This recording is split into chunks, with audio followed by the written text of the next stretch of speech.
Well, hello, everybody. Thank you so much for coming. Before we get started, the three of us who are presenting will introduce ourselves and then we will dive in. So my name is Mike Trombley. I'm an instructional designer at the University of New England, specifically at the online college, and I've been working with UNE for the past 5 years. I'm Corbin Brace. I'm the Physics 1 lead instructor, and I've been working with UNE for about 3 years now, teaching and instructing Physics 1.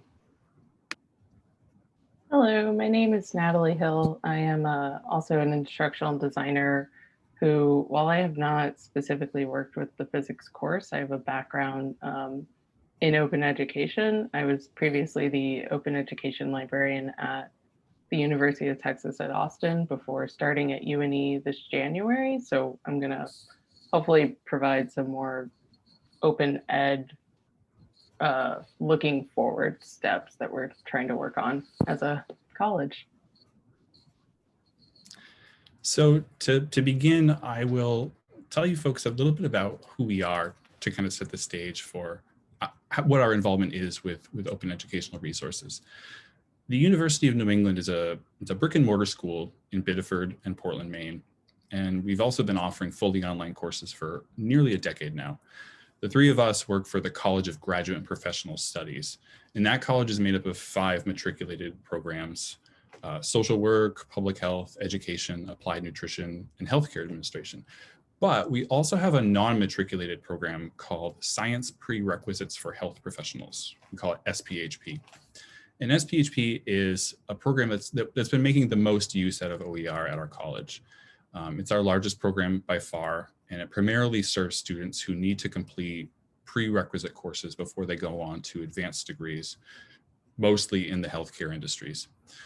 So a common student might be somebody who is provisionally accepted to medical school to become like a PA or maybe a veterinarian or something. And the accepting school might say that the student needs to complete a course in biochemistry or physics before they can really begin their work. And we help the students fill that gap at the prerequisites program. So the student comes to us for maybe one course. We have about 25 of them right now, although there are more on the way. The student completes it and then they go off. They go on their way to their med school and they go off into their career. The courses themselves are designed to be completed in about 16 weeks, but students can complete them on their own schedule at their own pace. And we have sections of each course launching on the first and third Wednesday of every month. So there's a lot of flexibility to these courses. And that means that our students come to us with, various needs. They're usually on a really tight schedule. They want to start and finish as quickly as possible. And they're from all over the world. We have a cool map with dots and cities and countries, and I think every continent but Antarctica has been ticked off there. Sometimes a lot of those students have issues with shipping or getting textbooks and resources, and that's where OER starts to become really important to us. 5 years ago, I was a new instructional designer at UNE. And the first big project that I got to help out on was the online physics course that Corbin now teaches. It had been running for a couple of years, but it was in need of a pretty drastic redesign. And so we partnered with this really great guy, Dr. Ryan Dorland. He's a physics professor at St. Joseph's College here in Maine. We wanted to develop a brand new version of the course with him. And when we talked to him about the needs of our students that I was just telling you about, somebody suggested checking out OpenStax. I wish I remember who it was. It wasn't me. So Ryan took a look at it, and long story short, he was really impressed, and we got to work on our first ever course using OER. 5 years later, we've expanded our use of OpenStax and a couple other sources throughout the program, and we have more planned. So what about OER was really important to us? First of all, our courses tend to run for a really long time. We've got them, they're 16-week courses. Students get extensions. They overlap by 2 weeks. They keep going. And so we really need them to be reliable and low maintenance, And with OER texts, we have a lot more freedom when it comes to things like edition changes, which have been a big problem for us in the past when suddenly a book goes out of print or the demand for it is huge and students were paying 200 and now they're paying 450 for it or something like that. We don't have to deal with that with OER. We can stay on an older edition for an extra couple of months if we need to. The flexibility of the content was also a really big selling point, since we can mix and match content from different sources. We can use it to create lecture videos. And lastly, the students who need to get ready for med school quickly and without adding too much to their cost, free online texts are a big win for them, obviously. I mentioned a minute ago that we're in the process of expanding our courses, and I think that redesigning the first physics course 5 years ago around open resources really changed the way that we think about online education. This year, we began a pretty big project of expanding our course offerings by 22 new courses, so more or less doubling all the courses that we offer. We're doing that in about 2 years. And that's a big undertaking for a small college like us with a tiny team. And we've been getting some outside help as well, but I think having OER be sort of the backbone for a lot of these courses is part of what convinced us that it was a feasible project to begin with. And so far this year, the program has launched courses on calculus, psychology, algebra, chemistry, all of them using OER, particularly OpenStax, and we have several more launching next year. So now Corbin our lead instructor for the physics course, is going to tell you a little more about what's been going on with our labs and how that has us thinking about creating and sharing activities in the OER community. Thanks, Michael. Basically, as Michael said, this is a prerequisite course. And one of the major things is with a prerequisite course, if it's a lab course, it needs to have good labs. So we found a device called the IOLab, which really allows students to record data, do lab reports. It's a little different because they don't have a lab group. They can't just meet somewhere.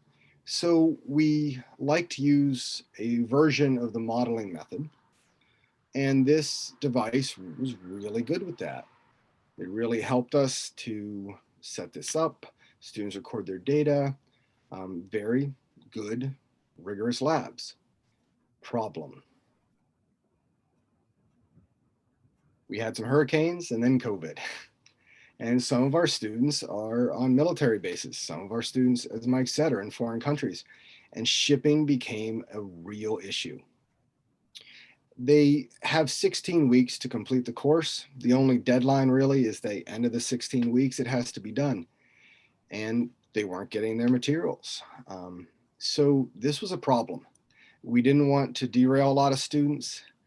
As we know now, COVID wasn't going away. There were still shipping issues. We're coming up on winter. What can we do to give an alternative? And that was our motivation. We needed an alternative. So the physics team is about 4 instructors, and everybody volunteered to help design replacements for whichever labs needed replacing. Some of them are already simulators. The first lab didn't require the IOLab device. But we had about 12 labs which we had to completely redesign, especially keeping in the idea that who knows what materials the students can get. We can't have exotic materials. We got to stick with, boards and tables and string, batteries. Some of the things, if they can't measure a force, we had to kind of, like the one I redesigned was the friction lab, and I had to figure out a way to let them use math to get to a place where they could take data. So many different styles, many different ways of doing this. But within about a month, we had come up with 12 new alternative labs that could be distributed whenever a student was having shipping problems. And we'd only give out the ones that they needed at the time until their device appeared and they could complete the traditional labs. So can these be turned into OERs? Can these turn into open educational resources? And they probably can, but new instructional videos would have to be recorded. New instructions themselves.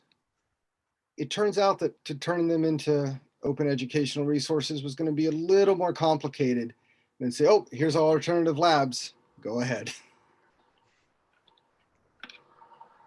Yeah, so I'm kind of the person who wanders into SPHP and instructional design meetings and completely misses the first half of the project and then says, oh, that sounds like something that could be OER. Did we do that? And then Mike has to go along with my ideas and go, no, we didn't do that. Where were you 3 weeks ago? So what we've kind of learned from this process, we have these 12 new labs that are really cool, really easy to be adapted by other institutions. But since we weren't intentional in creating them with open licenses to begin with, we're going to have to go back and rework them. I think we were relying on some paid instructional video content to kind of let students know what they should be doing with the labs. We also didn't proactively get consent from the instructor team to do things like add an open license to this, which is something we are interested in doing because we want to properly credit everyone for their contributions to the work, which is extra exciting for us because all of our instructors are adjuncts. So it's important that we are able to credit them for their labor. So we do have plans to do this. We just are, they're still ongoing plans. The other thing we've learned is that working openly requires open communication, and a lot of that is within the instructional design team itself, and making sure that we all are on a pretty level field in terms of comfort and experience with OER and being able to support our instructors and our subject matter experts in creating OER. And so that'll probably be something that, now that we have a very obvious use case for it, something that I'll try working on to train other designers on the team so that we can spread the work more evenly, because this isn't going to be something that one person can manage on their own, because we need it to be sustainable. We are a team of 9 designers, but we're talking about like 200 plus courses in our entire college. And as Mike said, around 40 to 50 in this single program. So as we start growing our efforts from just using OER to creating it, it's really important that things be scalable and that we be proactive about scheduling them. So going forward, a big part of UNE Online, one of our core values, I think it's specifically agility, is that we be able to be flexible and adaptable and reactive. And in this situation, we were definitely coming from a reactive position, which is great that having such an open base in the lecture allowed us to be reactive at all to an emergency situation. But again, going back to sustainability, it's important that we also be able to be proactive instead of just reactive. So I think emphasizing that to our already very supportive administration is going to be important going forward in why we need to kind of prioritize this work and make sure that that open becomes more of a default for us. I think that's definitely going to be a learning curve of sorts for us. So we're hoping to focus on more of our existing OpenStax courses that already are using open materials and just improving on the labs, really honing in on the expertise of our instructional faculty and letting them create these materials and making sure, again, that we do so from the beginning, get everyone on board and figure out everything before any work has been done. And yeah, one major way we're going to do that is through our upcoming course developments. We have this really great opportunity with the fact that we're doubling the size of the program to do a lot more work in this area and be a lot more intentional with designing openly from the start. And wow, I think we did that in exactly 15 minutes, Yep. which is very exciting. So we're happy to answer questions that anyone has, either in the chat, or I think you can probably unmute yourselves and ask them also. Mike, Corbin, I don't know if there was anything I missed that you wanted to add to that. No, I think you hit everything. No, you did it. It's great. Yeah, I think it's a fun challenge coming up, and I think you laid out what we need to do very well.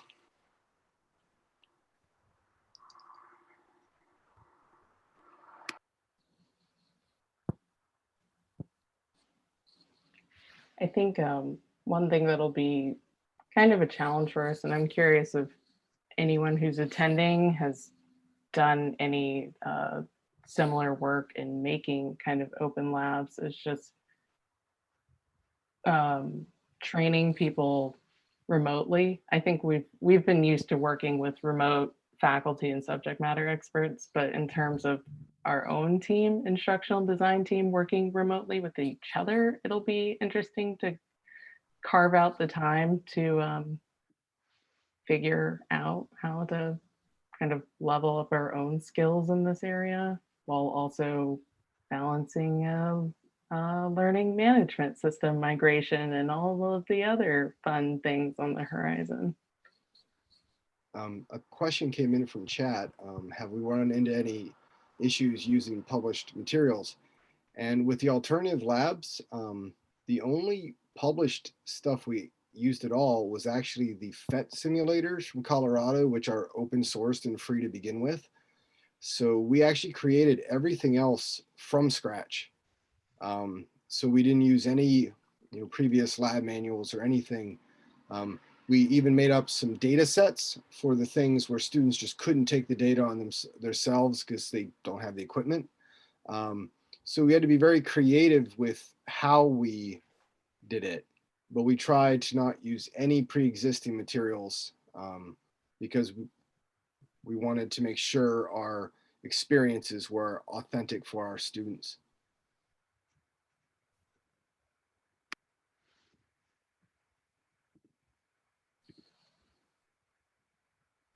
Mike, it looks like there's a question also asking if it's possible to see one of the labs. I don't know if you have any that could be pulled up or shared or not. Not at my fingertips at the moment, but I think maybe what we could do is write a blog post about it and share some more, especially once we get them to the point where they are more useful to other audiences beyond our own students. Yeah, this is definitely an ongoing goal that doesn't end with this presentation. And we do want to expand beyond just physics and do similar things with our chemistry labs and our other lab courses. Couple questions about where the labs are hosted. Primarily they're in Blackboard. So there's instructions, there's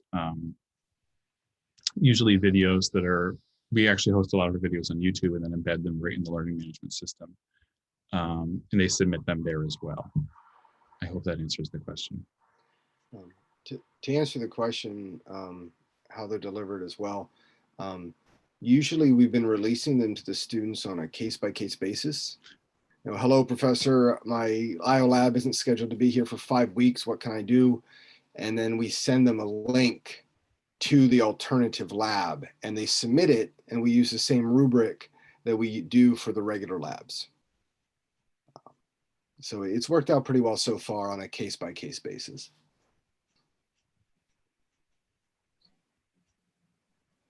from a student experience perspective, knowing that they're both based off of the same rubric, it might be also interesting going forward to just upfront give students, to give all students the options of completing one or the other. Oh, this is an interesting question. Are you considering allowing students to opt into the open labs instead of paying for the IO lab? That has crossed my mind. I'm curious, Corbin, how you feel about it. I think it would be really cool to be able to say, here, you can do everything online. You don't need to pay for anything, but I'm not sure about these, could that be the sort of the first choice for some people? What do you think? The only thing we've questioned a little bit is there is a component when you take a lab course that you have practiced taking your own data and that you have practiced using equipment. So that is the only thing where I think we need to think seriously about, like, the pedagogy. If we do switch, they don't have that, using the device and learning the device and showing that they've been able to adapt to that. But on the other hand, I think it's a great idea if we could just offer the alternative labs and keep costs down for everybody. So, balancing act. Or maybe some of the labs, you would be taking measurements, but with, very low cost items you might be able to get at a hardware store or something like that.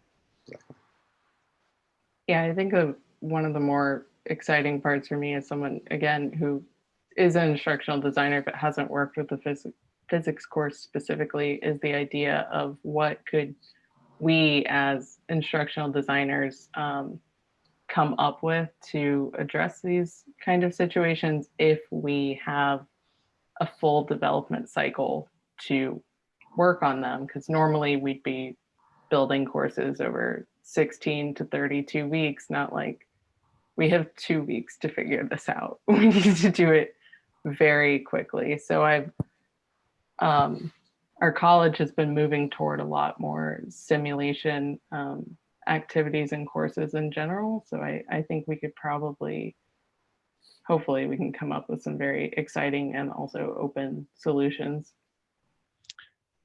Another question just came in from Alyssa. She says, I think one issue I'm thinking about post-COVID, something like the IO Lab allows students to actually do hands-on. I don't think simulated activities are going to be accepted by accrediting agencies once COVID is over. I'm wondering how that can be handled. This has been on our radar because in some of the other courses we do, we've used hands-on labs quite a bit, especially with courses like chemistry. And there have been some concerns in those courses about, while hands-on labs are, for the exact reason you say, students learn really well from them. There are some safety issues, with students who are using chemicals in their homes outside of a real safe lab scenario. So we've been talking with instructors, we've been talking with some of the schools that our students go on to and saying, how do you feel about simulations? And so far the responses we've gotten, and of course they are kind of still in the context of COVID because that's at the top of everyone's mind. But so far instructors and many of the schools we've been talking to alike have said, we really have nothing against simulations. We're totally okay with it. So I think that's something that we're going to keep looking at because I do agree with what you're saying. I mean, I don't think that it's necessarily a good idea. And I think Corbin kind of felt this way too, that, you can completely do everything in a web browser. But it's kind of an ongoing question that we're still thinking about. So I'm glad you brought that up. It was a concern of ours when we first started to design them as well. But you find a balance between the two, and there were definitely extenuating circumstances. Mm-hmm. There was another question up above I think we missed.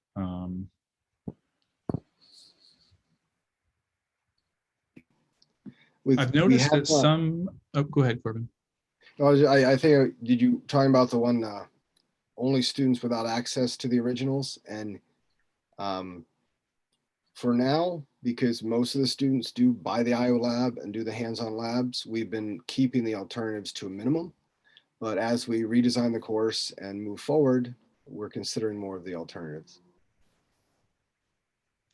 A question from Cassandra. I've noticed that some simulations available online can be really unuser friendly. Do you spend time creating explanatory materials, and how in depth do you feel you need to go? Corbin, I'm wondering about like the PhET labs. You know, do students struggle with those? Do you need to provide additional explanation? Well, what we did is the instructors who chose to use PhET came up with supplemental worksheets, supplemental instructions to make sure what we wanted to be addressed was being addressed. And also, every instructor is required to offer office hours to be available for help. And so far, we haven't had anyone with the way we've designed them and the supplemental materials. I haven't had anyone come to office hours with specific questions about the alternative labs. But we are thinking for the future and for the OER format to record instructional videos to make sure the students aren't held back by the lab and actually get to learn the material. The one thing that comes to mind for me here, and I know we're almost out of time, is that some PhET labs are still using Java. We've had some students, you know, and they've been moving to HTML5 for the past few years. And we've had some students have a really hard time getting the Java ones to run. And there's still some of the ones that we really rely on. So yeah, so we do have a special set of instructions for those students on how to get Java to run on your computer and to be able to run that lab. But it is, yeah, it can be a challenge for some. Yeah, the students that did have the issues, definitely Mike's instructions helped them out, and it worked out really well after his instructions. Great discussion. We're kind of at the end of the official time, so I'm going to stop the recording now. Okay.